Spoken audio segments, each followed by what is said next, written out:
Hello and welcome back to my channel. If you're new, welcome.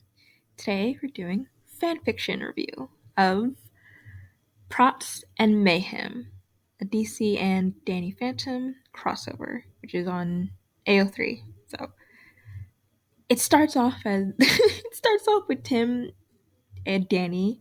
They got drunk and they went to Vegas and got married. So you immediately know it's gonna start off great. They they've never met each other before this. Tim and Khan had broken up, and it wasn't like a sad kind of breakup because the relationship is one of those relationships where it's like it was kind of already over. They were just still kind of holding on to it though because it was like it's just like something they were used to. It's like kind of comfort. They're still friends, obviously, but that's what it was. But Tim, after the breakup, and they came to the conclusion like, yeah, it's just not working out. Got drunk at a bar, and Danny was also at that bar, also just also drunk. So they both got drunk, went to Vegas, and got married. Of course they did. They had no idea who each other were. And so they spent it was PR nightmare for like Tim because everyone did see him and they thought, because it's publicly known he's dating Connor. It's like, oh, is he cheating? And, so that was a disaster. But you didn't have to deal with that right at that moment. So him and Danny spent like a week in the hotel just getting to know each other, and they start with they make not a deal, but they start this thing where once a day they reveal one thing about themselves from their childhood or just anything in general from their past or current of what's going on with them. And so because Tim really feels like, over the course of them getting to know each other in the few days they spend in the hotel, he really does want to try and make it work with him because he really does feel like a connection with Danny, and Danny obviously feels the same way. And so when they do have to inevitably go back, Tim's like dreading it because he really doesn't want to, but um, their little bubbles burst, so they have to. So Danny owns an Italian restaurant, and he runs it, and so they'll often meet up there they'll have food and because Tim obviously doesn't take care of himself as much, so Danny will try and feed him as much as he can. But there's conflict kind of, I don't say immediately, but the Bat family obviously are like suspicious of Danny. So they did, some kind of digging, even sort of. They looked at, Danny's story, checked out where he was just also drunk at the bar. And so they just kind of left. They were two drunks who left and got married. That's what it was. There's no like ulterior motive that he approached him with when he saw an opportunity. So they looked at the security camera and like obviously his story checked out. And Tim kind of forbade them from looking further in Danny because he wants to, let this happen organically and he really wants things to work out with Danny. He wants this marriage to work out. Even if it was really weird how it started. So, but they're obviously kind of suspicious of Danny because to them, Tim is very a careful and calculated person. So they've never really seen this side of him. So they're not sure what's even going on.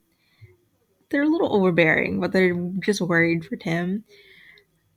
Tim's friends, however, like he did the Young Justice, like they immediately know Tim's like, oh no, that's something he would do. He's unhinged and feral. This is something he would absolutely do. Getting drunk and going to Vegas and getting married sounds like him. So they're not even phased. They're like, yeah, this is something you would absolutely do when they talk about it later, because they've never the Bat family have never seen this side of Tim before, so they're immediately kind of like and Bruce against Tim, does look into Danny a bit and kind of sees like his his papers are forged, so obviously like he didn't exist till like what a couple years prior, and which Danny does admit to like later, where he's like, because Vicky, she wants to do it. She's gonna grill him right during the interview to get as much dirt out of him, and he's panicked, calls Tim, 'cause like my papers are forged. I am like my background is completely like I'm screwed, and Tim's like, oh my god, he admitted it to me, right? Because this entire time Tim is like fighting himself not to like check to see like who Danny, because Bruce saying that to him immediately kind of ramps him up to, he was fighting it before, and then Bruce saying that to him immediately kind of almost set him back and made him kind of like almost go full investigative mode into Danny's kind of his history, because he just wanted to know. He wanted to like he had to know, and so he did take Danny's hair from his brush to run like DNA, but he immediately stopped it because he's like, no, I want this to happen organically. So he's actively fighting himself throughout this entire kind of point, because he really does want this to work without him having to invade Danny's like privacy like that, to go behind his back and to find it all out instead of just getting to know him like a normal person. Which I feel like, saying it like that, it's like, wow, that really would kind of ruin some. I mean, obviously, you're maintaining some privacy, but it's like if you constantly kind of have that mindset of like a detective like this, like where they're constantly kind of paranoid, it's like, yeah, that would ruin some relationships, would it? Because it's like, wow, they're such a nice person. Time to immediately look into their background and find out everything about them to see if they're like suspicious. Like, that would ruin things. But so with that, I mean, he slowly is, because Danny does put him at ease. But then he kind of catches Danny not doing anything suspicious, because, Tim's reasoning is like, okay, he has powers. He's a metahuman, right? 'Cause the first real thing he sees, right, is that Danny's eyes, think little Lazarus green. So he's kind of freaked out about that, because he's like, nothing ever good comes from that. But he kind of, calms himself down and think, because late at night, it's like, like, his mind's playing tricks on him, and it's like, okay, it's fine. None of it's real. It's completely fine.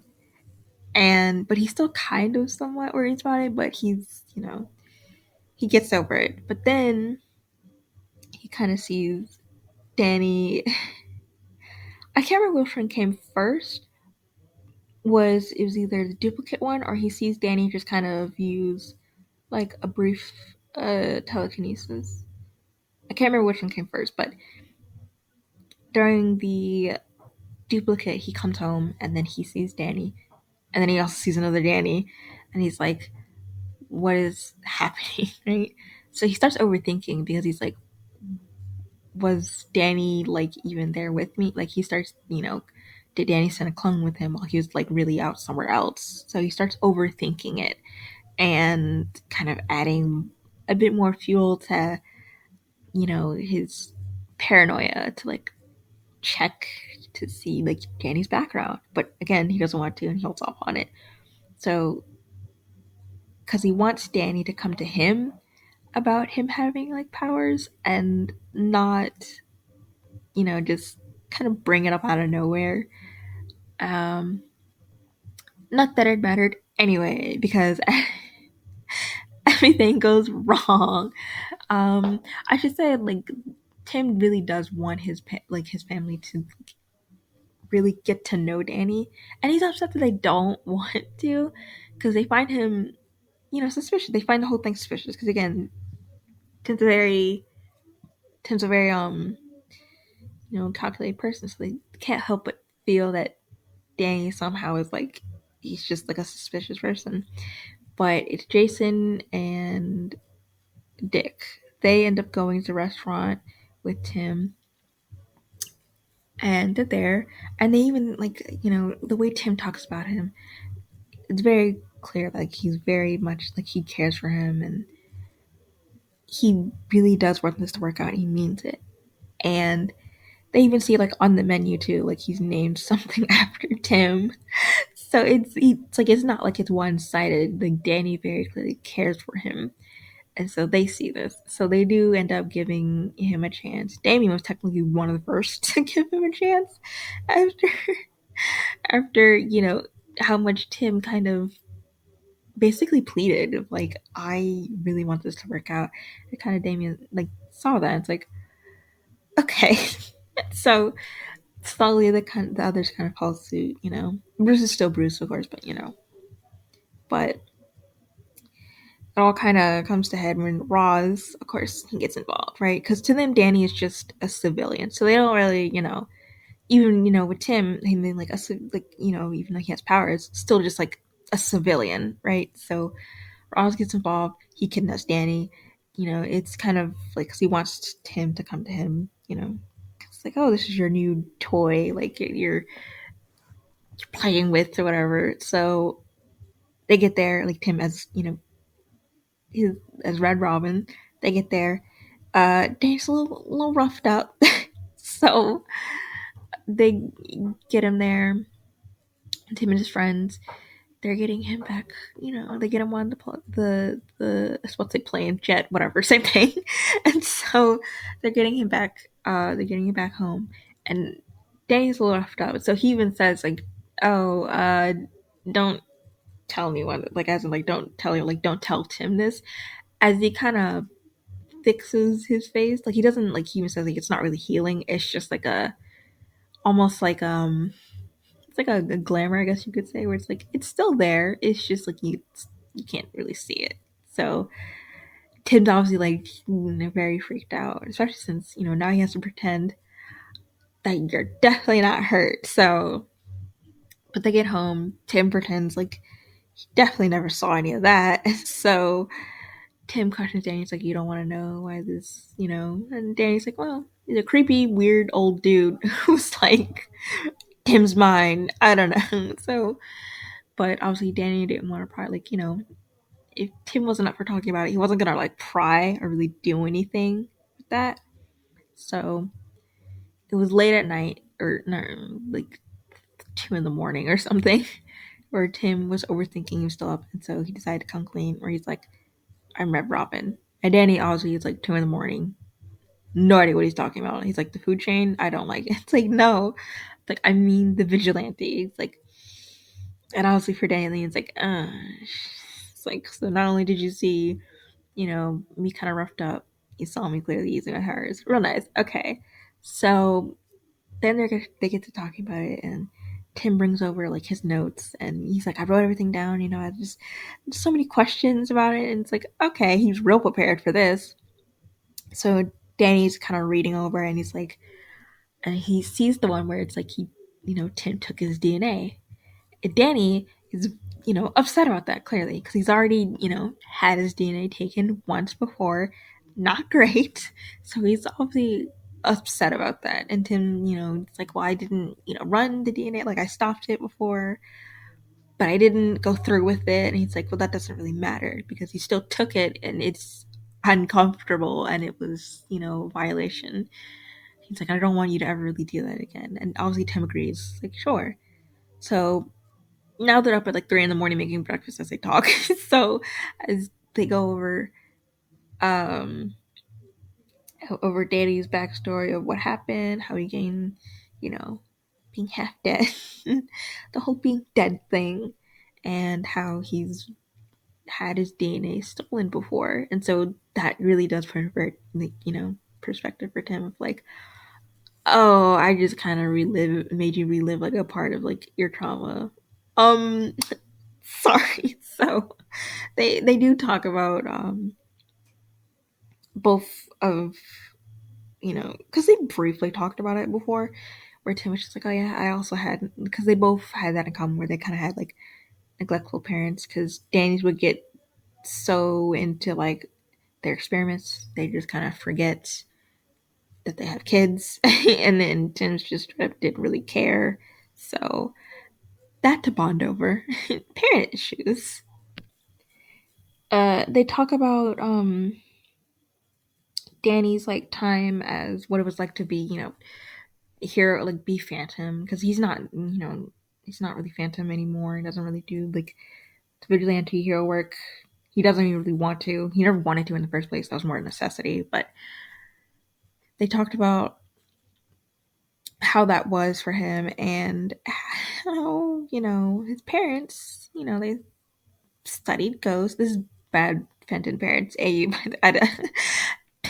not always with them, but how his parents wanted to, rip ghosts from molecule to molecule to see how they worked. So they, Tim immediately kind of he immediately draws the connection with the autopsy scar on Danny.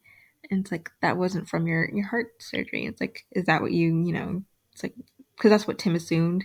Because when Danny was first meeting Tim's friends, Connor had pulled him aside because it's like, so is something wrong with Danny? Because like his heart's all out of whack. It's like, it is fucked up. Like, it was slower than usual. So he just assumed that it was from that because he already saw like the scars and that he already told Tim that he already had like an accident. So, but they talked about that, and then they like, oh, what was like, what's your time? It's like Red Robin, like obviously, and they do get into it and how Tim says like he doesn't really mind fighting like, oh, the bad guy of the week, but it's more satisfying and like it's gratifying to him to like really solve the cases, like cold cases. That means more to him than really just like fighting bad guy of the week. Like he doesn't really care for that. So solving the cases is really much more his thing and something he likes way more than kind of the whole. I mean, I guess it's still technically vigilante, but you know what I mean? Going outside in the night and beating up people. So, but they briefly, Danny talks about how, like, obviously he wanted to disappear, perfect place to disappear. Gotham, everyone disappears here. But they talk about obviously like Tim, like his family, and then also Roz. Roz could never know that he's half dead, so can never know that. But then, like, obviously his family, like, they're obviously gonna want to know, and so now they're like, ugh, I guess we gotta come up with something, like any ideas to really either come up with a cover story or something else. So, and then Tim kind of sees like Danny stiffen for a bit, and he kind of looks to the side of him, and he says like, I don't think that's like I don't think that's gonna work, or like he's like, I don't think Tim's gonna be like appreciate that or like interested in that. And Tim, no idea who he's talking to. It's like, who are you talking to? It's like, oh right, I forgot to say to you. So your grandfather's been haunting your family for like the past few years. So, and he's kind of just been sticking around you since him and Tim went to the manor to introduce himself. So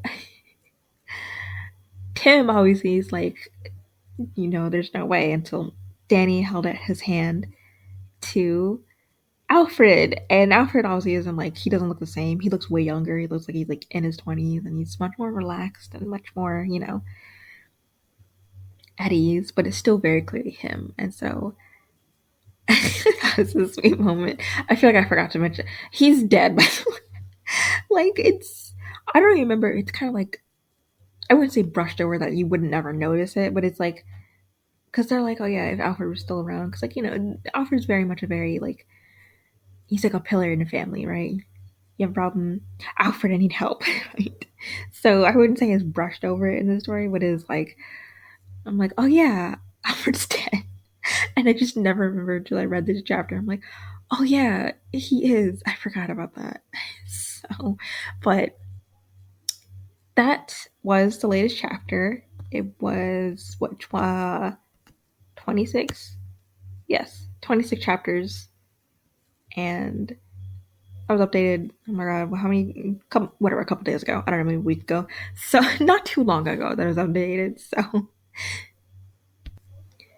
but I do like this, and I do like how it showed Tim kind of struggling with, what is uh, okay, not normal, but normal for them, which is to kind of be, you know, to investigate and to be kind of like almost suspicious of people, not like Danny, but of like situations like this where it's like, oh, I was drunk and now we're suddenly married. This is kind of too convenient, right? Because like you got to think of who he is and like what situation like he's in a vulnerable place. So it's like almost too convenient. So I did like how they had Tim kind of internally battle that the entire time because on one hand it was like second nature to him to do this and he could like almost couldn't really help himself, and on the other he really wanted this to work out so badly because he's never had a connection with like Danny before, and he wanted this to work out, and he really didn't want to mess this up. And to see that the Beth family really don't know Tim, I don't want to say all that well, but they don't know this side of Tim where it's like he is impulsive, he can definitely be impulsive and he can definitely be a feral gremlin that does like, yes, this is because on when they see like Tim is calculating, he would never do any of this. He's always has like plans and backup plans galore, right? But his friends, they're like, oh yeah, no, this is absolutely something he would do. Like no one even bat an eye to it because it's just like, yeah, this is him. So to see kind of both sides of it, really, of like and Tim kind of fighting like this is like because Tim actively does say like no, this is something like I would do, like this is because this is normal to him, but I don't want to say they don't believe him, but they're like they just never seen that side of him, and if they've never seen it they're like are you just saying that because obviously you're in the situation now and you did it, or like so they don't, I don't want to say don't trust him, but it's like it's like I don't know about that. So I do like how it does show very different like different perspectives on it because obviously Jason, like they all want the best for Tim and they really just can't help themselves. Bruce more than them. That's why he looked into them. Dick and Jason at least held off on it. They didn't care, right? Or they did care, but they didn't look into it because obviously Tim said don't do that, and but they were still like wary of it. They didn't want Tim getting involved in this and getting hurt when this turned out like it wasn't real, because it was very clear at this point Tim was all in for it and really wanted us to work out. But obviously they still, Danny was like an unknown to them. They didn't know, right?